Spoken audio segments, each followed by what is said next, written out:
Welcome back to ARC Seattle on this Tuesday morning. I'm Steve McCarron. And I'm Tyrah Majors. Let's dive right into the deep end. We just wrapped up Breast Cancer Awareness Month in October. It's a time to highlight stories of courage and early detection.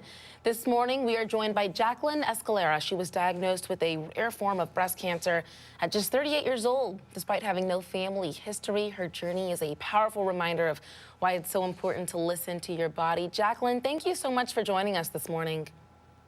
Thank you so much for having me. Absolutely. We appreciate you sharing your story. Can you take us back to the moment you first discovered something wasn't right and what led you to get checked out? You know, like for so many women, I was in the shower and I just felt something that felt off. For me, it wasn't a lump. It was more of like a hardened line. And I just felt like I needed to check it out and talk to my doctor about it. So I went into my PCP and asked her if we could check it out. And I understand your diagnosis included 2 rare types of breast cancer. How did you process that news and decide on what to do next? So individually, they're not as rare, but the combination being together is what made them rare. I had both ductal and lobular, and lobular is in around 10 to 15% of women, but it is rapidly becoming more women are getting it each year. And the thing about lobular is that it doesn't have something in the cell that helps it to form like a mass, which is why I didn't feel a lump, but I more felt a line. And it's also harder to detect on screenings. So it's really important when you feel something off that you go talk to a doctor. When I first got that news at 38, I couldn't believe it. I thought, I was just maybe it was going to be a cyst or something else, but I never in my wildest dreams thought I'd actually hear you have cancer. Those moments must have just been so difficult to hear. And thank you for describing the 2 different types of cancer. I think that's important for everybody to understand.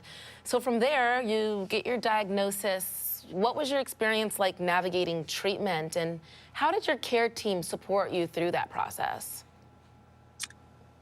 It's a lot to take in. I was really grateful that when I first went into my surgical oncologist, one of the things that he shared with me was, if you ever feel like your head and your heart aren't lining up with something, go with your heart and what you really feel is right, because sometimes you're going to hear stats here and stats there, and you're going to hear family members or friends share stories of other people who've gone through. And he said, I've had people come back and said, I listened to my head and what I felt like I should have done based on what people were telling me, and I wish I had just listened to what I felt in my gut was right. And I actually had to make some decisions that way, and I was so grateful that he shared that with me. I just felt like he really supported giving me as much agency and as much decision making as possible in a process that feels really out of control. Jaclyn, one of the things that I think is most powerful about your story is the fact that you were an advocate for yourself. And I know that you've encouraged others to do the exact same thing. Is there a message that you hope other women, especially younger women, take from hearing your story?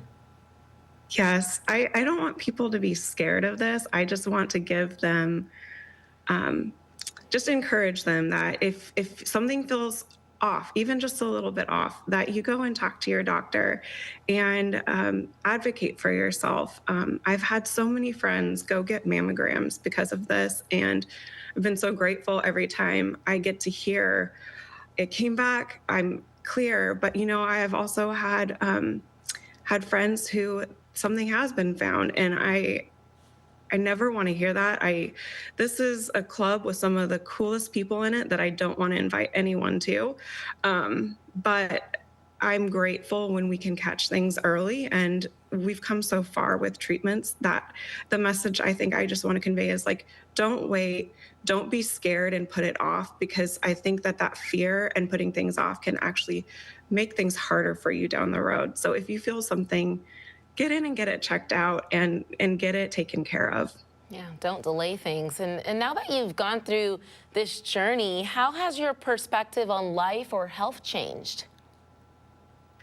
Gosh, that's a great question. I feel like a lot has changed for me because, I used to wait until the next big thing that was happening to be excited about in life, but now it's really the little things each day, even when you're having a hard Monday or, you're frustrated in traffic. I feel like now you kind of sit there and you can kind of laugh and think like, I'm really grateful and I'm blessed to be alive. And things like you're seeing a picture of my family here, just spending time with the kids or taking the dogs for a walk on my lunch break. All of those things are so meaningful to me now. I think health too.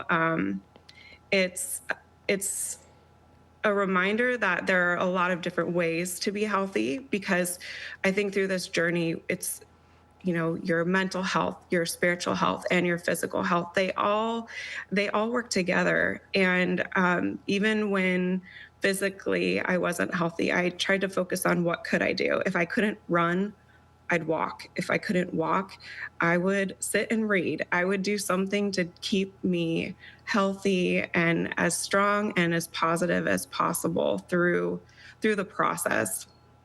Jaclyn, I think your story is going to change lives. So thank you for joining us here on ARC Seattle to share your journey through this really difficult process and life-changing process. And it's been a pleasure. Appreciate your time this morning. Thank you for taking the time to have me, and especially with it being past Breast Cancer Awareness Month, this is something that it should be awareness all year. So I really appreciate you taking the time to have me. It's a year-round message. Jaclyn, thank you so much for joining us today. Thank you.